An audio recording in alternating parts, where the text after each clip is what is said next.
CSEA? No, we have it. No, you have, okay. Mr. Jorgensen?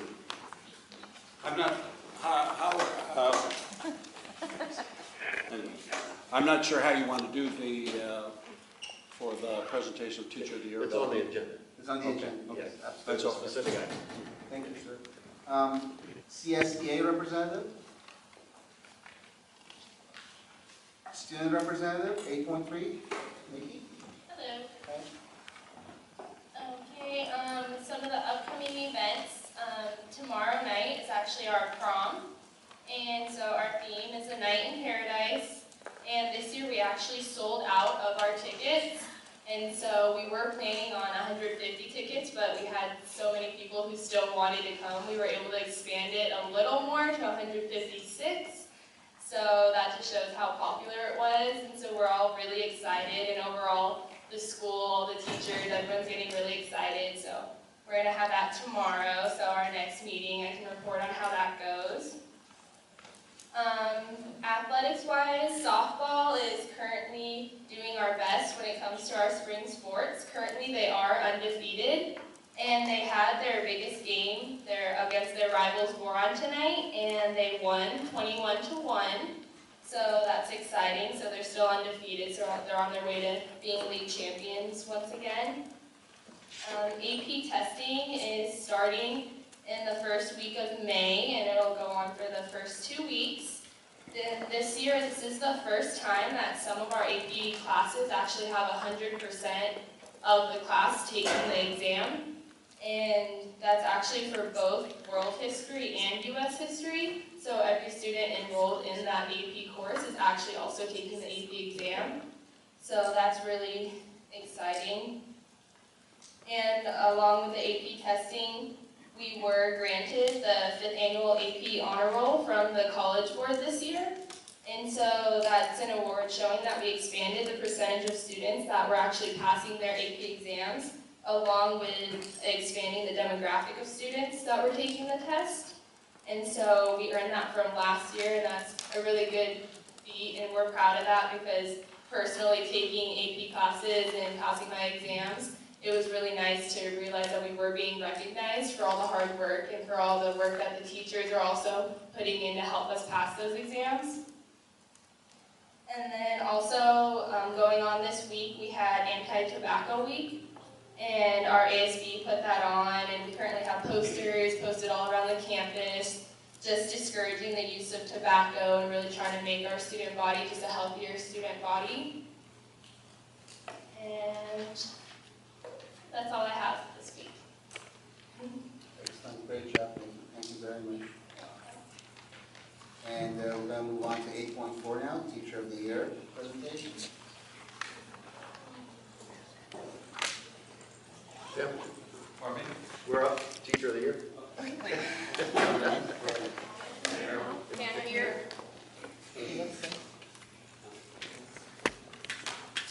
Sure. I'd like to take a moment to recognize our Teacher of the Year.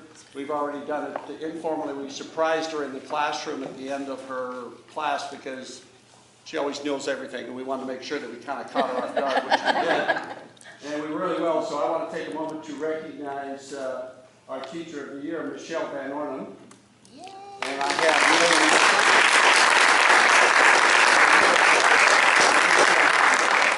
and Marilyn Alford and Heidi are going to go ahead and introduce her. Why don't you go ahead, ladies.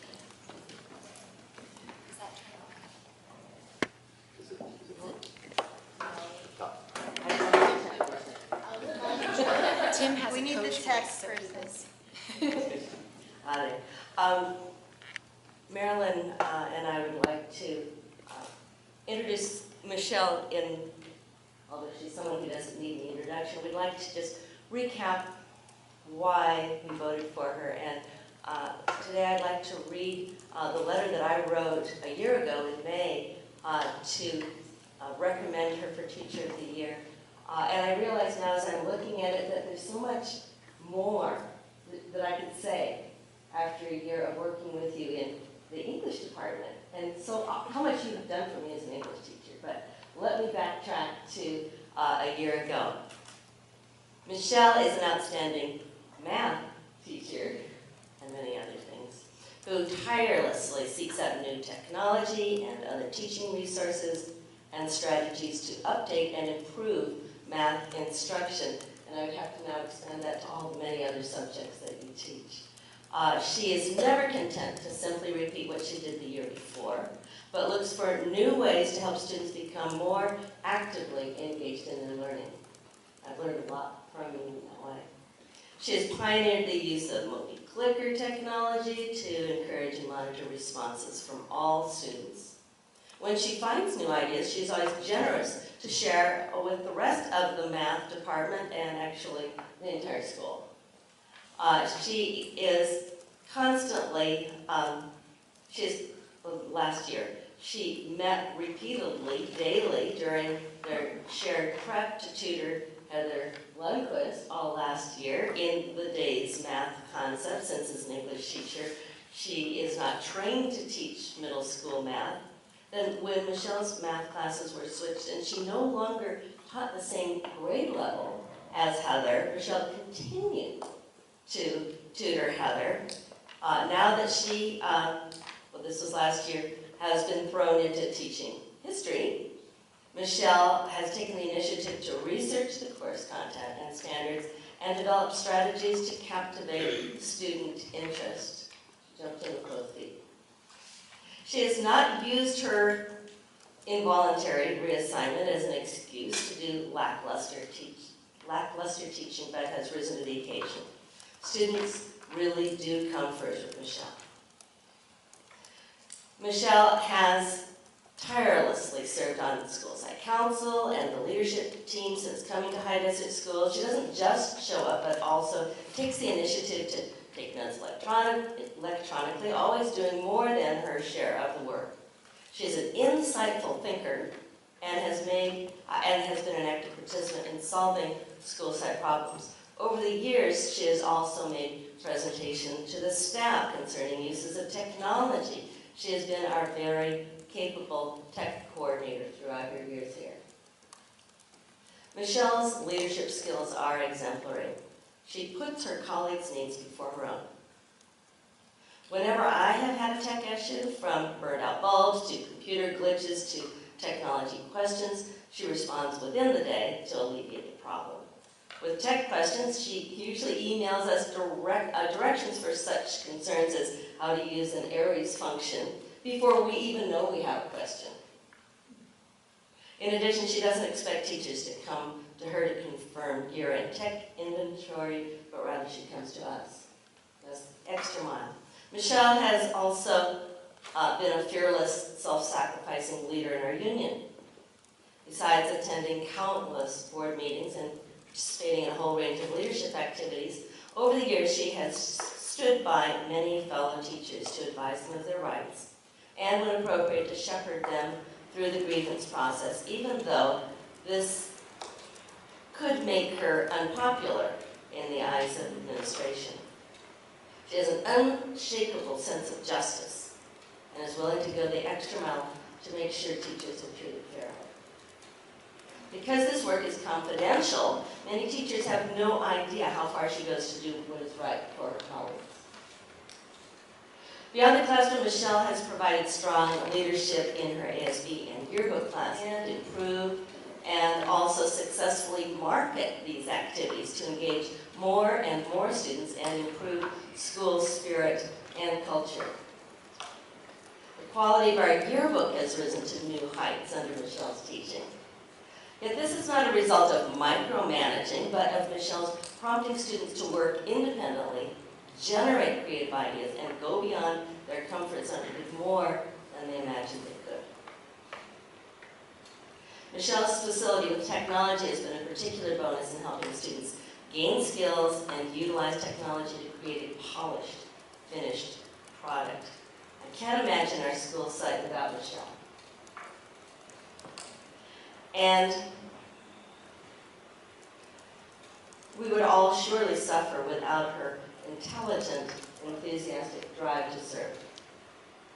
She does the work of any 3 regular teachers, 3 of me anyway, and I'm devoted as well. And I hope our community will appreciate how priceless she is and recognize that Michelle is a powerhouse of devotion and service. Thank you.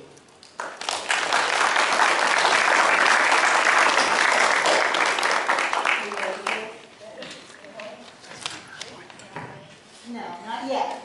Okay, so I am speaking to Michelle. Why did we choose Michelle as Teacher of the Year? She's great. Are you sure? Okay, Michelle came to the district as a baby teacher in 2003, barely out of college. She was hired to teach math for 7th grade, but over the years our district noticed the professionalism and capabilities of this young woman, and she was tasked with other jobs along the way. Here's a list of what Michelle has taught at High Desert School. You ready? Algebra, Algebra 1, Accelerated Math 7, Algebra 8, Algebra B, Pre-Algebra, Repeating Pre-Algebra, I don't even know what that is. Algebra 7 Honors, Algebra 8 Honors, Art, Keyboarding, Computers, Computers Technology, ASB Yearbook, Gate Elective, History 8, English Language Arts 8. In 12 years, she has not had the same schedule of classes any 1 year in a row. You're phenomenal. Michelle takes on any job with grace, dignity, and unbelievable expertise. The words no or I can't rarely are spoken by her. Michelle always finds a way to take a problem and fix it. Because of her outstanding ability to lead by example and to mentor others as well as hold students, colleagues, administrators, and parents accountable for doing the right thing, she was asked to take on other roles outside the classroom. This list of extra duties are as follows, and we've heard some of them. District Technology Coordinator, I believe that was BC, before Caesar took on the district technology. BITSA Coordinator, Site Council Representative for 10 years. Gate Coordinator, Leadership Team on and off since she began. Instructional Coach, Talent Show Coordinator, that's coming up May 1st. Department Head, Language Arts and Math. Teachers Union Vice President for 9 years, because no one else will take that job. Okay? Thank you, Michelle, for doing this. Within her 12 years at High Desert, Michelle has added 4 to our population in Acton. She and her husband Steve have had 4 beautiful children, Jacob, Mackenzie, Zachary, and Lexi. Will you hold that for me? She is, I know, I'm sorry, that's Mr. Rollins, okay? She is an inspiration to all who work with her. I wasn't going to go after that one. She inspires her students to give their best, and she is the ultimate spirit leader on our campus. Michelle has a natural love and dedication to seeing people succeed, and she was always there to lend a hand or to do an act of kindness without concern for recognition. We, her colleagues, are so thankful to her husband, Steve, for supporting Michelle in her crazy work schedule hours from 7 a.m. till whenever, 9, 10 o'clock, sometimes on and off.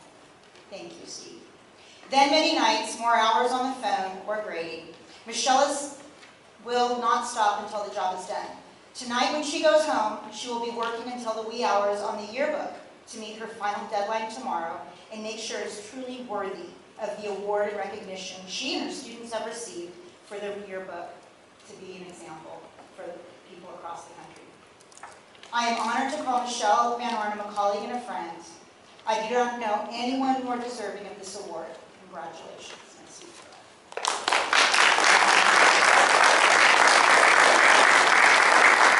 Okay, having worked in the Acton Agua Dulce Unified School District close to 30 years, I have been very privileged to work alongside numerous colleagues who inspire, lead, motivate, and unselfishly serve.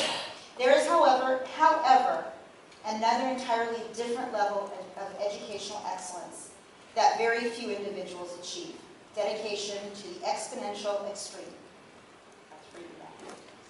Michelle Van Ornum is without a doubt one of the most conscientious servants in our school district. Her expertise with organization, technology, mathematics, student body leadership, accounting, record keeping, school organization, and school spirit is unmatched by no one. She tirelessly and faithfully strives to problem solve, role model, assist, and serve in any capacity that she is needed. In spite of all that she has accomplished, both professionally and personally, she remains a humble individual that has never once lost her ultimate focus in her career, to serve, inspire, and challenge her students. Along the way, whether she knows it or not, she has simultaneously inspired the entire staff of High Desert School to also reach new levels of school pride and school unity. Service beyond the classroom. As stated above, Michelle serves anywhere and in any way that she is needed. Her servant's heart is demonstrated in the plethora of responsibilities she has sacrificially assumed, especially at times when no one else was interested or willing to assist. I'm sure I will not be able to list all of her service endeavors, but here are the ones that initially come to mind. Associate student body, organization of school pride, school activities during lunch periods, planning community service functions for students, organization for multiple years of our school's yearbook, instrumental in school dance activities that occur after school hours, coordinating the school talent show, has coordinated numerous citizenship field trips, has served on multiple school leadership teams, has served on multiple school site councils, gifted coordinator for school. She completely organizes all 6 through 8 benchmark data analysis. She has been a regular provider of teacher in-service and staff development over the years. She updates and manages our school webpage. She trains students to become technology assistants within the school. She spends countless hours helping student body leaders to become innovative and enthusiastic speakers when sharing the morning announcements with the entire school. The list could go on for pages and pages, and Michelle Van Ornum is the priceless metaphorical glue that holds our school together. Another example of Michelle's sincere dedication to local students is that you will often find her sacrificing her time with her own family to come and support her school family. I have witnessed firsthand on numerous occasions her surprise arrival at many of our handbell concerts. The students love when they spot her in the audience, for they too know her dedication to each of them lies far beyond the 4 walls of the classroom. Michelle has always made it absolutely clear to all staff members that she willingly and gladly is there to help us with any needs we have. As our school technology emphasis has increased recently, I assure you that almost all of us at High Desert have called upon her for help. I can also assure you that she always has gladly found the time to help each of us, no matter how small or big the problem, no matter how busy she was at the time, no matter how many times we asked her the same question. Further, she has helped each of us design and implement our class web pages. She makes all our class technology equipment, or she makes sure that all of our class technology equipment is working properly, even when we call her in the middle of her teaching time and interrupt her lessons.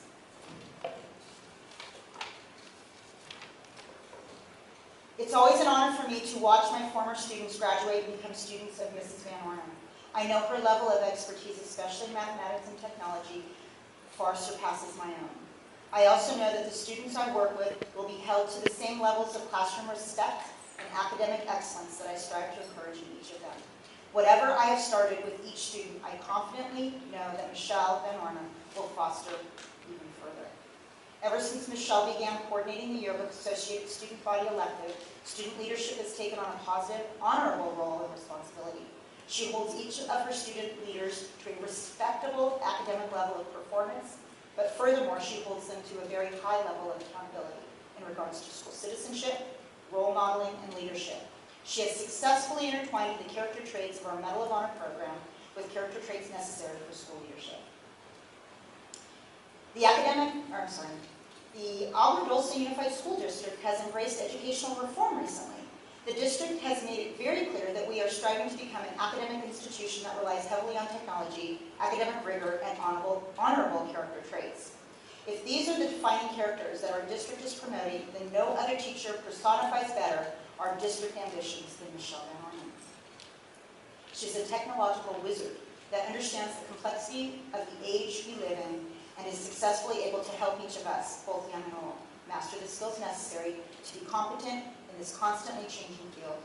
She role models a genuine love for learning. She has achieved multiple degrees in higher education and currently is completing graduate level courses. forever exemplifying individual that loves to learn. Last page. Recently, our district adopted 4 character traits to epitomize our educational ideologies: excellence, respect, integrity, courage. Michelle Van Ornum strives for excellence in everything she pursues. Michelle Van Ornum has achieved the most difficult task of obtaining respect from everyone without compromising personal integrity. Michelle Van Ornum has the courage to embrace change, embrace challenges, and persevere to find solutions to problems when no one else can see a clear pathway. Michelle Van Ornum has been representing our school district with exemplary status since day one in higher. Dedication to the exponential extreme. Math terminology for unwavering dedication and commitment at a level far understood or achieved by others. That is, in essence, the cherished and humble role that Michelle Van Ornum walks daily. Respectfully, Lawrence Roy, teacher, High Desert School.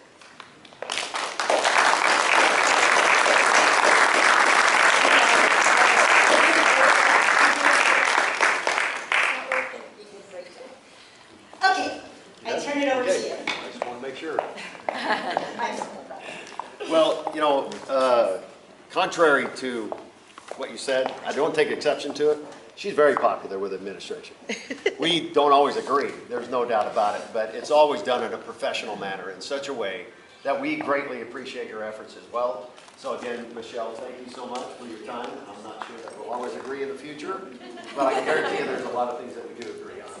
And that is that these kids in this community is the number one important thing, and I know you about that same thing. So guarantee you we're on the same page with that. So thank you again, and I wish you the best. And hopefully you'll win an Aaron County too. Thank you again. Appreciate it. Now the real one, right? So speech. It's now your turn.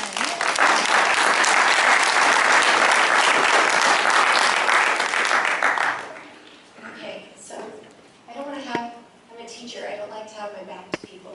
It's not a good idea in front of your students. So I just want to say thank you so much for everyone for coming. And, you know, I started this district age 22. I had an interview with Jerry Watkins, just the 2 of us. It was very intimidating to interview one-on-one. You'd think that would be easier. And I got a phone call before I even got home, offering me the position. And I thought, I had an elementary credential at the time, and I thought, how am I going to teach middle school? I had no idea what I was going to do. But, you know, as a teacher, you're so happy to have a job. And so I took the job the first thing, and I said, absolutely, told my boss, gave my 2 weeks notice, and came. I walked into the classroom, and you walk into a room, all the desks are shoved against the wall. The walls are stripped bare, and I'm going, oh my goodness, what did I get myself into? Anybody that walks into my classroom now, you know my walls are anything but bare. I am so proud of my students and the successes that they have after they leave my classroom. And that's the most that any teacher could ask for, is for their students to be successful after they leave you. And every day I strive to do that and to help them pursue things beyond my classroom and beyond our small district. And when I see them super successful, I know that we've done something great. For as many things that were said about me tonight, it's kind of strange for me because I've been behind the scenes so much. People were looking at me like, why are you nervous? You're in front of people all the time. And I do. I've done professional developments for the entire faculty. I do this all the time, but the topic's never been about me, and it's a little bit different. So I sincerely appreciate all the accolades and all the positive things that have been said. And I hope to continue to live up to all of those wonderful things and inspire my students to become better than they were when they entered my classroom. That's my biggest goal as a teacher, is I want them to know that they can do anything. And same thing for all of my colleagues. It was so cool for me to have our smart boards installed. Thank you very much. It's not plugged in yet, but it's installed. And it was so fun because as teachers were getting theirs installed, all the teachers were coming up to me and saying, I turned it on and it's working and I used it today. And they were so excited to come and tell me because I'm always the cheerleader of technology, like, hey, just give it a try. It's going to be great. You're going to love it. And it made their day just to come and tell me that they had turned on this new piece of technology and were using it already in their classrooms. That is success. We have a staff at High Desert that's willing to do anything and try anything and takes on new tasks without hesitation. So at the end of the day, if all of that is said and done, I've done my job, and that's kind of how I look at it. I'm showing up every day and I'm doing what I'm supposed to do, and I'm doing my job and to the best of my ability, because I kind of don't know how to do it any differently. It's a blessing and a curse. So I'm so proud of all of the teachers at High Desert. I am so appreciative of all of the happy thoughts and votes of confidence and just huge, it's just a smile. Just thank you, thank you, thank you, thank you. I cannot say enough thank yous to all the people that are here. You don't really know how much of a difference you're making until something like this happens. You just think every day you're plugging along and you're just doing the best you can, and then this happens and you go, wow. I have to say, I was looking back through the yearbooks in my type A personality. I thought, should I make a Prezi? Should I make a PowerPoint about all the great things that my students are doing? And I thought I'd save you all that, but you may find it on my website later. We'll see. But I'm so very proud of being a teacher, and I'm proud of being at High Desert. And those of you that were able to go to our schools to watch assembly, I feel like it's been one of those years of just amazing moments in time that just really allow us to take in how awesome our school district is and how awesome our little school is. We're doing amazing things despite being small. And I am so excited to see what we have in store for the future. We've already decided our Schools to Watch Assembly was such a hit. We may pull off once a year as a big celebration because it was so amazing. And parents, students, community members, everybody walked away with a renewed sense of pride in our school. And it's just fabulous. So thank you, everyone. Be sure to come by and say hi if I haven't said hi to you already. And thank you very much for this honor. And maybe we'll get a parking space at High Desert. Well, I drive by the one at Meadowlark every day, and so I was telling somebody that thing's been vacant for a whole long time. I think it needs to relocate. So, thank you very much.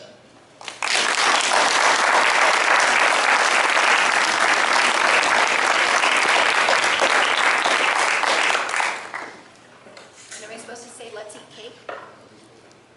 All right, there you go, Tim. Yeah. Sorry, you should have gotten it before it got chopped. I have a picture. There's another one of these that I have a picture of with me. Well, you can still read it. Uh-oh, Teacher of the Year. Colleague picture with you. Okay. Yeah, I'll take care of it. All right, then move on to VHS new construction 8.5. Dr. Woodard. Okay, got me off guard. Let me get back to where my stuff was. We can see No, that's okay. I wanted to point out again the new construction at the high school. I don't know if you noticed, they just finished the administration building, which is Building A, and it's now complete. The facade, which is in the front, and all of the components. What was it? Help me, Mark. When was the day we did the tour? Tuesday. Tuesday, yeah. I somewhere I've lost that. So anyway, it was Tuesday, And we took 2 board members, and Mr. Layton came, and Mr. Nastasso came.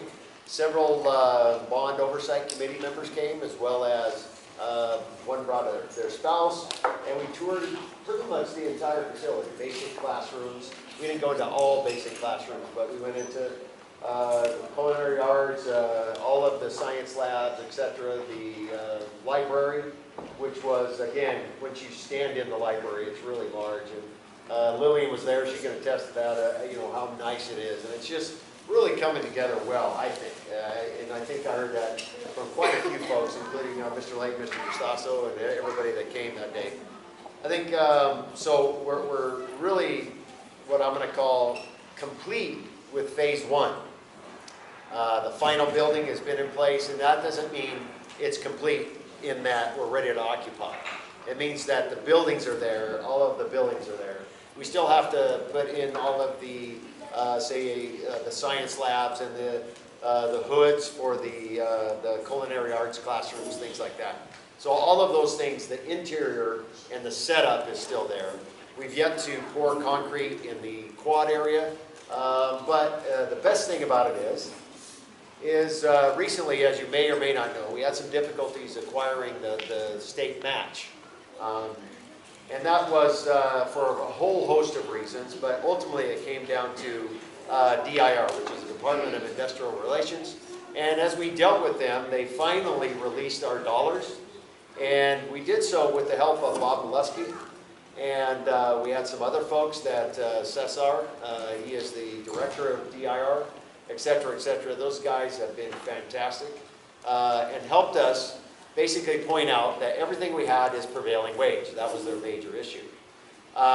Once we were able to prove that, and in fact we did, the Department of Industrial Relations recommended to OPSC, which is the Office of Public School Construction, to release our money, and lo and behold, we do have in our budget and in our bank well in excess of $14 million now, which will now obviously go to phase 2 and beyond.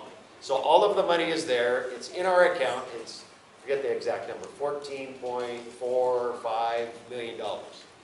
So that will help us build the entire NPR, plus multiple of them. That's if you will, a huge piece, only because the school will now be as complete as possible.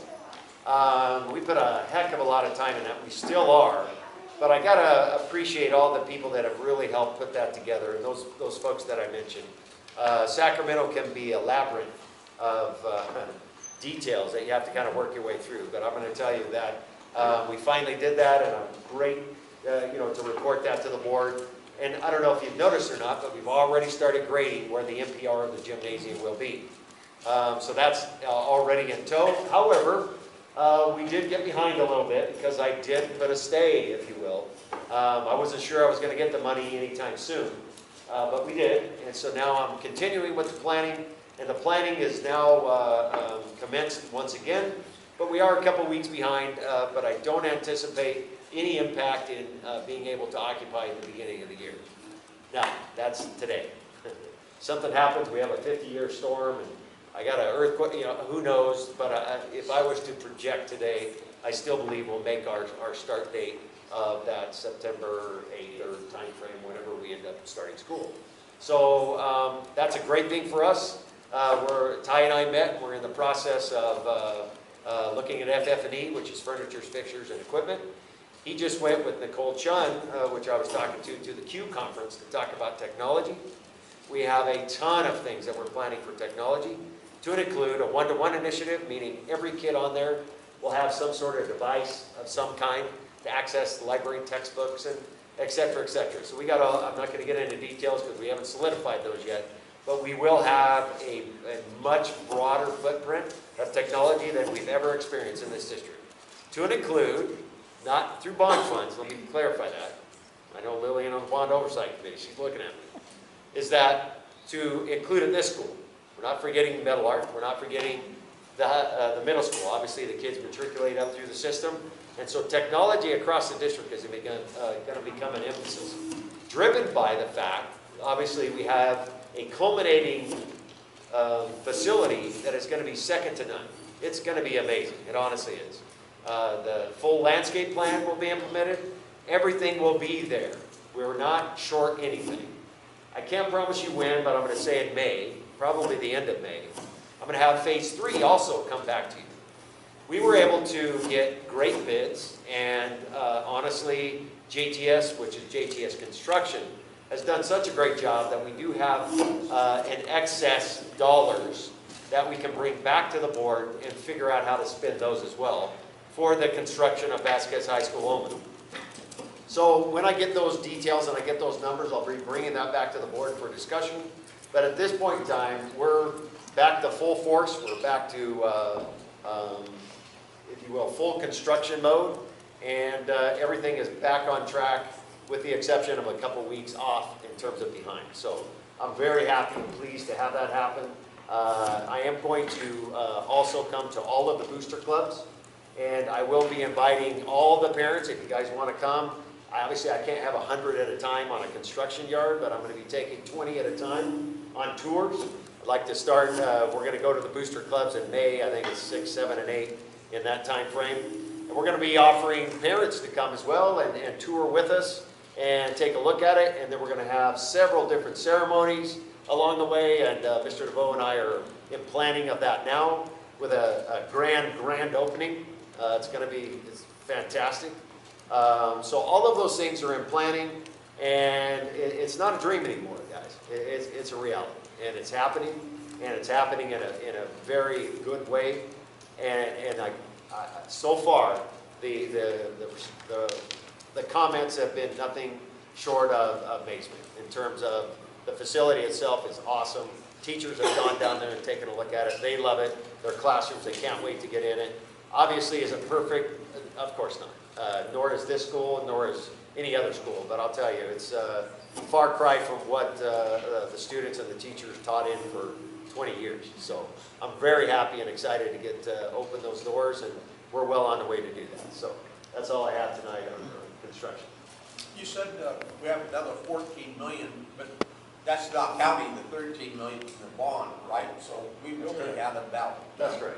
27 to 28 million dollars. Closer to $28 million total for the project. Now keep in mind, there's a state match and there's $1 million that the district had to, if you will, in lieu of some of that. So we're going to have to take a look at how we're going to utilize that. We may do it through FF&E, we may do it through other stuff, but we're going to give you guys a full report and accountancy of those dollars once we know. But phase 1 is I mean, it's there. The buildings themselves. Mike, I knew you had some. Are we ready for board member comment? Well, you can make a comment on his thing, then we'll do the board member comments. Okay, I'll just wait, I'll do all of Okay. Okay. Any other questions on the board on the construction or anything else? Okay, great. Thank you, Dr. Woodard. Do you have a superintendent report? No, not tonight, no. Thank you, sir. 8.7, board member comments, Mr. Fox. I'll start tonight. First, I'd like to congratulate Ms. Van Orn. She'll be right back. Just take my I did it privately, so now I'll do it publicly on her accomplishment and the recognition of her peers. That's very telling when your peers are recognized. So congratulations to her. It's a very good night. I'd like to apologize for my dress. We're all professional people. We want to run our district professionally. We should look that way. Yeah. In my particular case, I rushed back from the East Coast this morning, so I've been traveling since 5 o'clock all the time. And usually the chicks, the crickets are croaking and chirping out there. Look what I walked into. But at any rate, so I apologize for that. So tonight's a good night. We had a congratulation of Teacher of the Year. It's a good night in the context of the high school. And it's a little bit, I'm glad you guys went first, because one of the things that doesn't happen very often is who recognizes the superintendent or his staff. You know, everybody gets recognized by their boss, right? And so to recognize the superintendent or the staff, that's our responsibility to do that. And I've been holding off until the money got in the bank. And also, I was a little hesitant because sometimes we live in a very cynical society, and if you recognize people, especially professionals, that somehow maybe you're weak or maybe you're effusive, and it shouldn't be that way.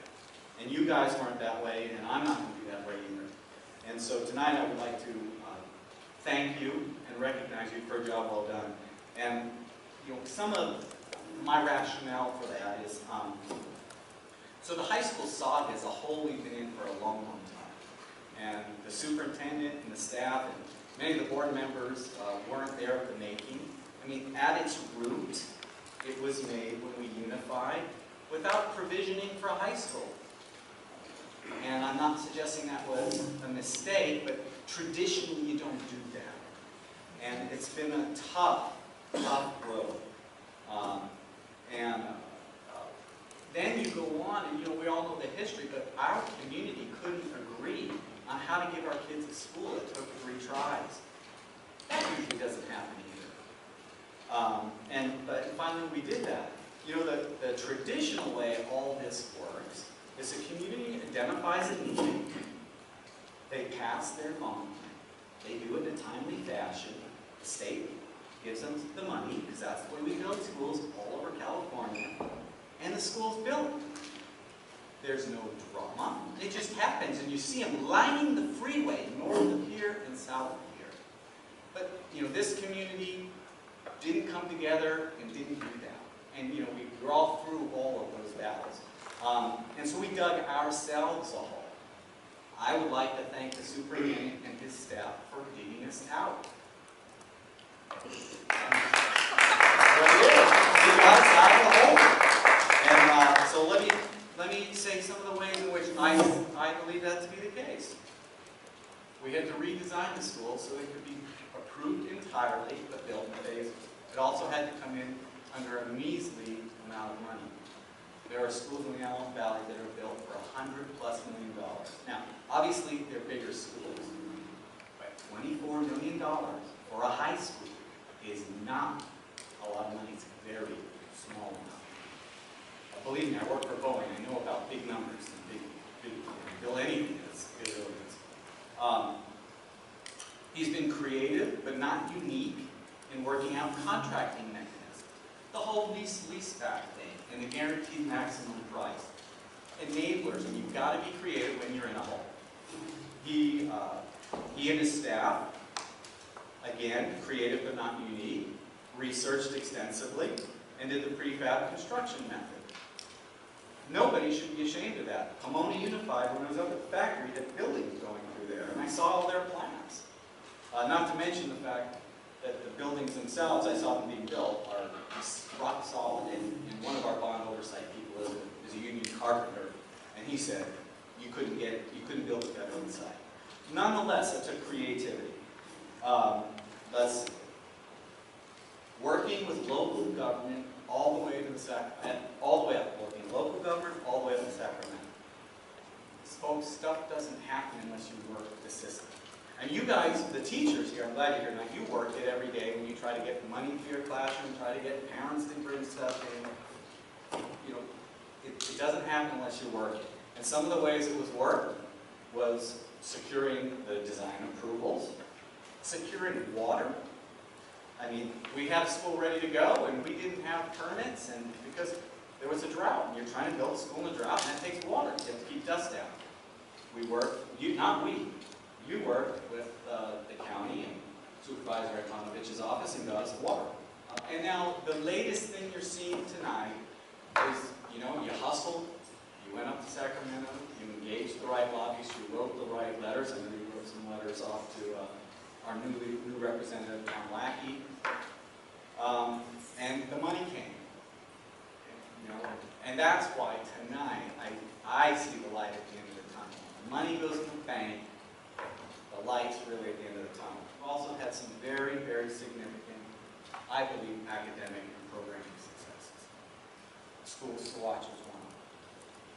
WASP accreditation at the high school for six years was another. The AP recognition, the Miss Lundy spoke. Overall, our scores are rising. There's some areas to work. I haven't talked about that tonight. Overall, we're doing well on scores. Improving the consistency and the professionalism with which we provide special education. Standardizing our interview and hiring processes. Beefing up our work program at the high school. Kids just don't go to work and get credit for it now. They're not rubber stamped for a permit. They actually write a resume. They write how to get job letters. So at least if they're off school making money, which I also did in high school, they're learning how to get a job in the future. As well as bringing in excellent administration, because that's his job. And so I'm ecstatic tonight. It's a good night. I think it's wonderful that we recognize the teacher. And I'm also pleased to be able to recognize you as a parent of 3 kids here. So thank you very much. Thank you. It's my own recognition. It's not the work. Thank you, Mr. Bucks. That was a nice compliment, right? Absolutely. So, it's done. Thank you. Thanks very much. Mr. DeStasa? Congratulations to Miss Van Ornum, wherever she is. Oh, there she is. Okay. For her achievement this year. He congratulated you too when you were out. Mr. Bucks. Thank you. Congratulations. Thank you. I wanted to make a couple comments about the high school as well. The superintendent over time has been talking about phase 1 and phase 2 and phase 3, and over a period of a couple of years, we redefined what a phase is. So, just for a historical perspective, going back to the time that we put the bond initiatives on the ballot, there were always 2 actual phases. Phase 1 was to build a school with a certain level of expansion, near-term expansion, that was a full-service, fully comprehensive high school. And phase 2 was for future growth, to house 12 to 1,300 students, which is what our studies indicated would be our maximum growth potential. And for the near term, we wanted to build a school that would house 800 kids, so that we wouldn't be in a situation where we built a brand new school for 600 kids, which is why some of the other bonds, there's a lot of reasons why the bonds didn't pass, but why would you build a school for 600 kids when at the time you actually had 600 kids going? You can imagine the cost of that when you had to start putting modulars on it and all that kind of stuff, which is why I always took exceptions to the prior plans. So the first phase was to build a near-term expansion capacity. And with all the budget issues we had, and the fact that we were only going to build a partial school, and going to you guys and asking, well, do you want classrooms, or do you want an NPR, and, you can't have it all, that's all behind us now. What this really boils down to, and what the superintendent has indicated, is we getting a complete phase 1 school, as phase 1 was originally defined. That's going to house up to 800 kids without having to bring in any portable buildings or tents or anything like that. This is going to be a full-service, comprehensive high school with an NPR to die for once you see it. And so the full program potential is there. All the money is in place. We always thought that a phase 1 construction would cost us about $27 million, and that's what we now have. So we're going to get a full school out of that, so you can kind of get a perspective as to these different phases. Phase 2, with other classrooms that come in, that's for another time, another board, and for another community, once we get to the point where we're at 810 kids, 20 kids, 830 kids. That would be the time this community has to come to the reckoning about future bond money. But you're going to have a capacity for 800 kids in this school. Now, and I've yet to even have this conversation with Dr. Woodard because of lack of time. As the community gets excited and it starts to see all this stuff, you get questions like, where's the pool? Where's the tennis courts? where's the this, where's the that, you know. So that was never part of the original phase one, to have those kinds of things. However, we always knew that even with a complete comprehensive high school program, which we did, we were still lacking in some areas about, you know, things like tennis courts and that sort of thing. Now, to me, a pool, no, but I have been in contact with Friends of Acton Park and their connections with the county Parks and Rec. They are still interested in seeking joint use activities at the school. So there are no promises here, but we are looking at entering, if the county is willing. Our fifth supervisor, Mr. Antonovich, is at his last term, so there's going to be a change there. And there's a lot of hurdles to jump in. But what's important for the community to know is the district is moving forward, and I'm not going to identify what things are, because somebody will say, he mentioned a Gidget Wadget, and so we're going to get a Gidget Wadget. I will unfortunately not be able to actually go to the new campus. It's a little, not bitter, but it's just kind of like, oh, you know, it just, like, oh, it sucks. Like, it's right there. Bittersweet. It's right there, but we have so many friends and of underclassmen, so it's more positive because I'm super excited that I'm going to have, you know, I get to go to my friend's graduation next year at the new campus and things like that. So I think overall it's really positive because it's actually happening. Like, it's in the grass. We can physically see it every day, like seeing the new building get put in. Because at first it was a little strange being so close to a construction site. But now it's kind of cool because we've literally watched the progress. Like, we've watched the school get built from the bottom, like go from the weeds to no more weeds to, oh, now there's concrete. Like, so we've seen every step. So I think it's honestly all positive. Like, there are some things like, oh, when are we going to get the gym? Like, oh, where's that? But for the most part, it's like, we're going to have classrooms. Like, we're going to have the cafeteria. Like, there's so many things that we're going to have that we currently don't. So even things that's like, oh, we want this quicker or stuff like that, we're still happy just to have what we're going to have. And I feel like it's even providing, like, positive attitudes, like, the administration, even the staff too, not just the students. Because it's like the teachers, like, currently they're all getting ready, like, oh, we have to start packing up our classroom soon, you know, oh, like, what are we going to bring to the new classroom? What are we going to do with this? So it's more than just the students too. It's the teachers as well. So I think overall, it's exciting. I can understand the mixed feelings of how exciting this is with the disappointment, because I've been fighting this battle for the better part of 10 years, and I remember lots of exciting things happening in Vasquez that weren't always met with the most respect and the most happiness that it should have been. I remember in the beginning, I used to have to drive up here to Meadowlark to pick up my granddaughter, and I believe your dad was picking you up at the same time, and we would meet out there on the drive-through. And the big problems then were Vasquez, and the first exciting thing I can really remember was when Tim Jorgensen spent lots of time, money, and efforts getting us all the lights for the football field. But we didn't have bleachers. And I found in the newspaper a little ad for some high school that had bleachers going, that they needed to get rid of. Those are the bleachers that are sitting out there right now.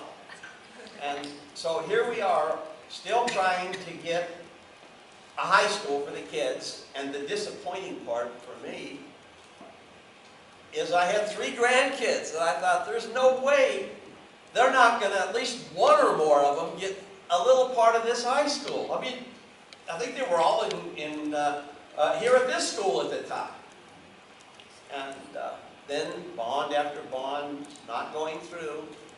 And the last one, we wanted something like 30 million or something like that, and it failed. And now, one last chance. And I remember our consultant coming in here in this room and telling us, this is it. Things are going to get bad in California. They're going to get worse. And if you want any matching funds, the matching funds that Mr. Fox was talking about, this is now or never. You pass a bond, or you're not going to get matching funds for many, many years. And this board considered it, and I said, let's just try for 13 million. I wanted more, but I knew the public would never, we'd be lucky to slide through with 13 million. And maybe we could or couldn't get everything we wanted for 13 million, but we could have got by with a basic high school for the 13 million. But imagine if they were right, that we could get the matching funds. And their exact words were, you do it now, a lot of schools are giving up, but you do it now, you'll be on the top of the list if it ever becomes possible. And of course, we know now over the years that Brent has made it become possible and worked hard, and because we were on the top of the list, we're not getting by with just a $13 million school now. I think Mike said something about we couldn't have it all at that time, but now we do have it all. We're making everybody happy. We've got a brand new multi-purpose room with the gym coming in, which incidentally, one thing that wasn't mentioned tonight was that Brent saw that coming and modified a lot of the underground work to start preparing for what we call phase 2, including the multi-purpose room, much more than just a gym, and had all the groundwork done. In other words, underground, stuff that we would have had to tear up after we got matching funds. But now we don't have to, which is what's going to make the multi-purpose room come a lot sooner than it might have. Not at the same time as the phase 1, but it's coming. And so the disappointing part that I've got now 3 grandkids, 1 in the UC system and 2 in the community colleges, and they'll never get to enjoy it either. But it's going to be neat to see it all happening, and I've been to each one of our viewings that Brett was kind enough to offer us on the board to go out, and it was really, really exciting to see the last one that I looked at on Tuesday. Brent had a picture of our admin building, the way it's going to look, because it's the exact one, the way it looked when it was built in the factory, and they're going to rebuild it the same way. They assembled it there, and if you haven't seen this picture, look at it. Of course, now I guess you can almost see the real thing. See the real thing, right? I was in Bakersfield. I remember back in 2004, standing at the corner of Sierra Highway and Agua Dulce Canyon with Kim Maluski, whose husband's on the site, bond oversight committee, and my neighbor behind my house. And I know her son, Bodhi, he graduated, I think, probably 2011. He didn't get to go there. I think, we all realized, like, Mark's son didn't get to go there. I think his daughter will get to go there a year, right? If it opens in August, she'll go there for a year. She won't see the NPR, but she'll see the inside of the classroom. So I guess all of us kind of realize that this is about something bigger than just our own family and kids. And I'm really proud of being part of, being a very small part of what we've done here in regard to the high school. I do want to, first of all, before I start on this, I wanted to congratulate Mrs. Van Ornum and many of the things that, in fact, all of the things that they were bringing up about you, and one way or the other, I had experienced myself through being a parent there. And I think there's things they talk about technology, about your leadership, about the sacrifices that you make with your own family. And when your peers speak that way of you, it speaks volumes, and I think that's the greatest compliment that you could get. As a teacher, both my parents being teachers, I know what that meant to you. So congratulations. I want to thank you. Last week, my son had emergency appendix removal. It was a very painful and very sudden thing. You're an emergency operation. I want to thank your support in that period, and it meant a lot to me. I know we were talking because of board issues, but naturally I told you about it, and thanks for being there for me at that time. I want to thank Mr. Jorgensen. One of the coolest things that happened is while my son was at the hospital, he went and saw him in his room, and he happened to be there with his mother, Mr. Jorgensen did. And before leaving, he went and found my son. I wasn't there anymore. I had to go, and my wife was there. And to him, I don't know if you can fully appreciate what it meant to him. It was an amazing thing, and I think in all the things that you've done, these types of things mean just as much. I know there's a reason your name is on that field, and I know there's many things you've done that I don't know anything about even, previous to me even coming to the community, but that just meant a lot to him, and I think it's probably one of the things he's going to remember forever. So thank you very much for that, Mr.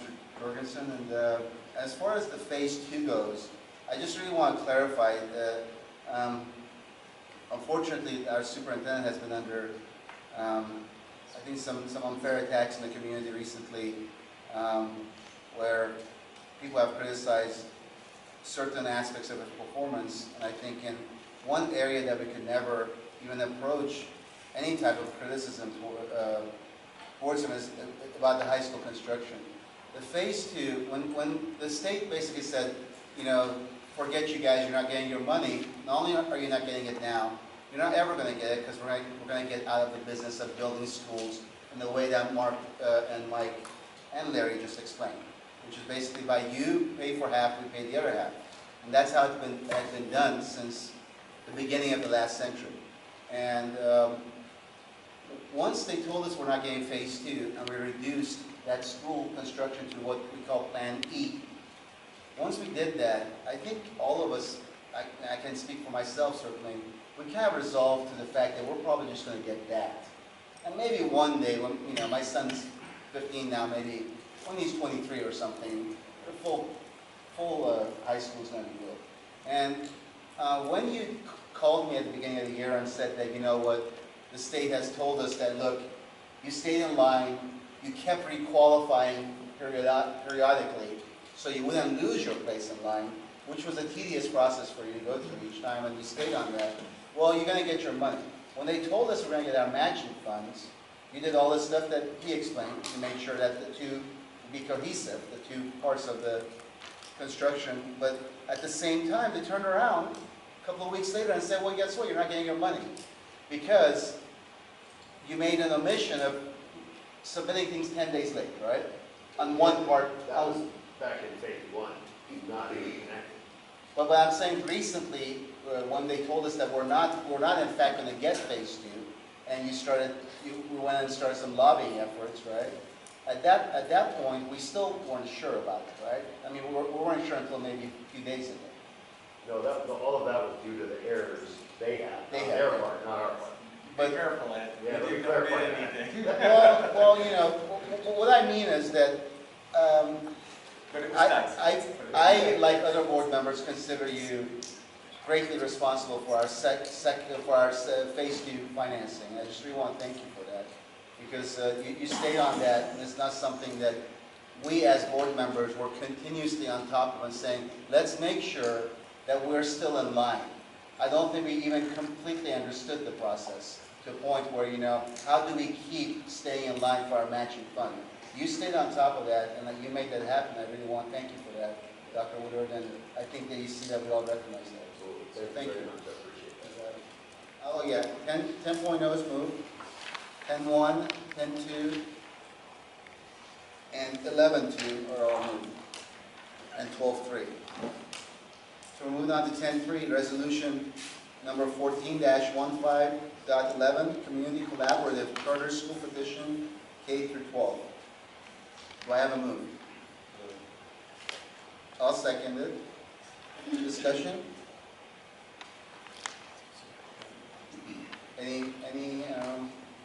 Any report or anything you'd like to discuss on 10.3? No, sir, I think we've had plenty of discussion the previous time. Yes. There's questions? Reviewed the matrix. The Yeah, matrix there's- is new since the. There are no insufficiencies in the matrix. It's a good position. Highly evaluated, highly. Absolutely. All in favor? Aye. Aye. 401. 10.4, resolution number 14-15.13, memorialize the previous conditional approval of Academy of Arts and Science Charter School, K-8, and Academy of Arts and Science Charter School, 9 through 12. Do I have a move? Second.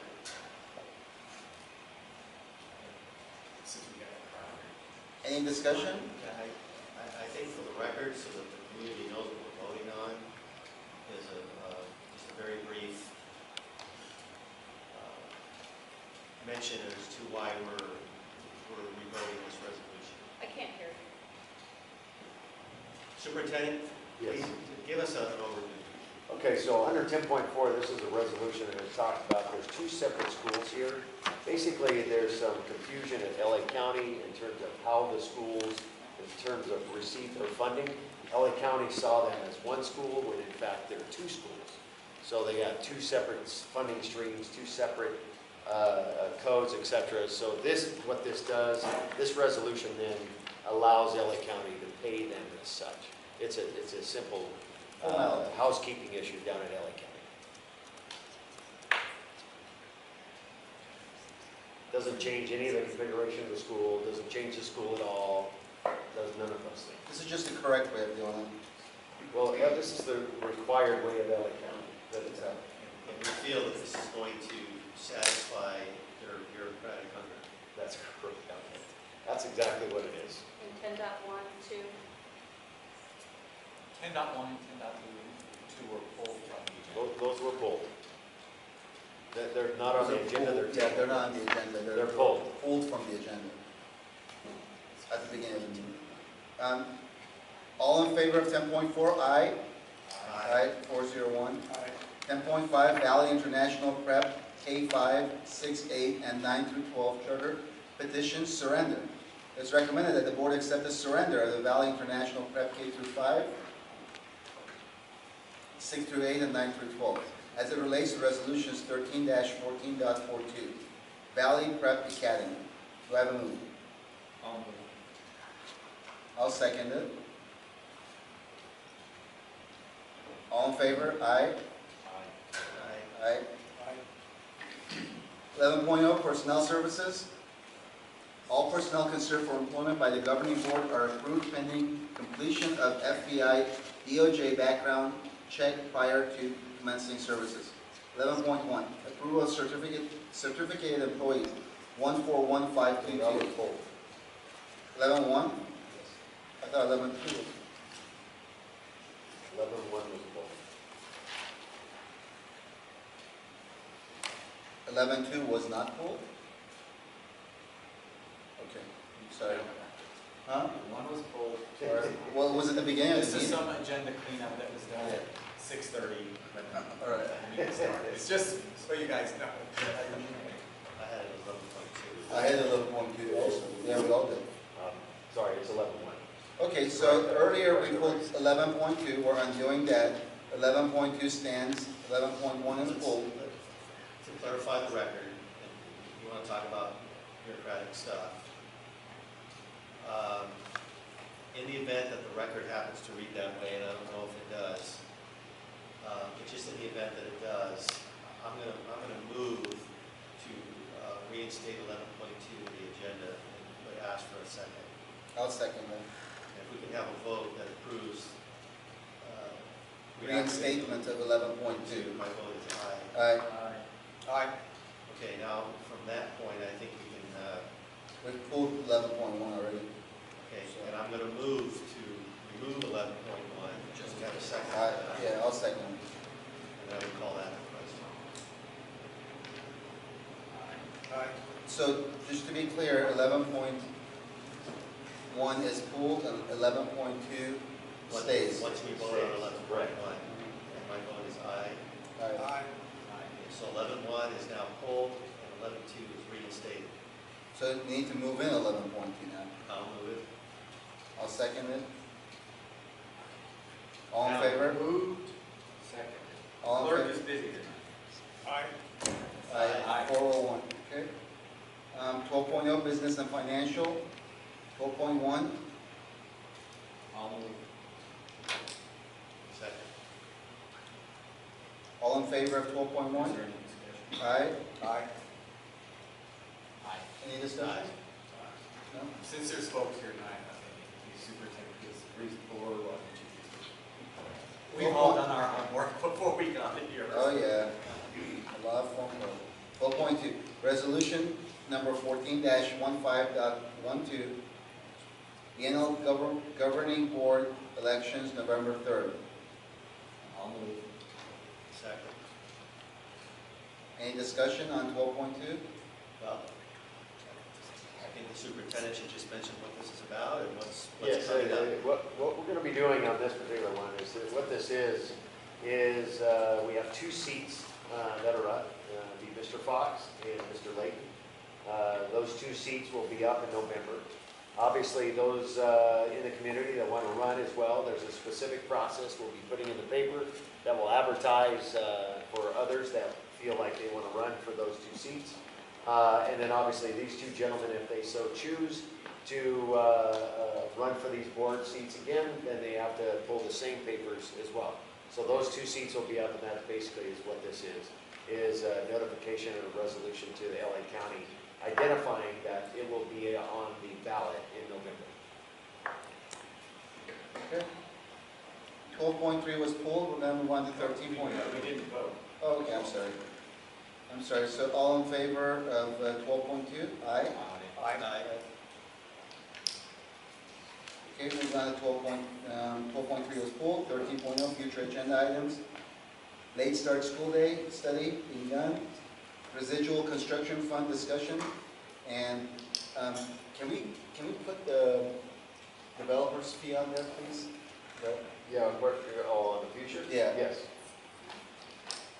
Just keep that on there. I hope we haven't run out of time and we're still within that. They swear they haven't. Like I gave you at the last report, it's, I check almost weekly, Mr. Costasso, and everything, according to them, is appropriated. A developer fee study doesn't do us any good if we miss Absolutely the agree. timeline to submit. And it seems like we've been waiting for this report for far too long. I agree. So maybe a phone call that says, get it done or breach a contract. Every week I That's call. where I'm at. Okay. Breach of contract, if we don't get a report now. Okay. Okay, so we have 3 items on there. Moving on to calendar 14.0. May 14th is our next meeting, and May 28th the following one after that. Moving on to 15.0, closed session.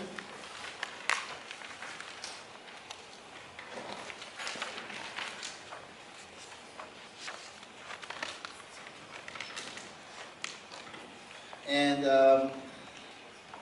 we had a closed session today between 6:30 and 7:30. 15.1, we make a report of action taken in closed session, and that action was through a 4-0-1 vote, with Mr. Reidenauer being absent.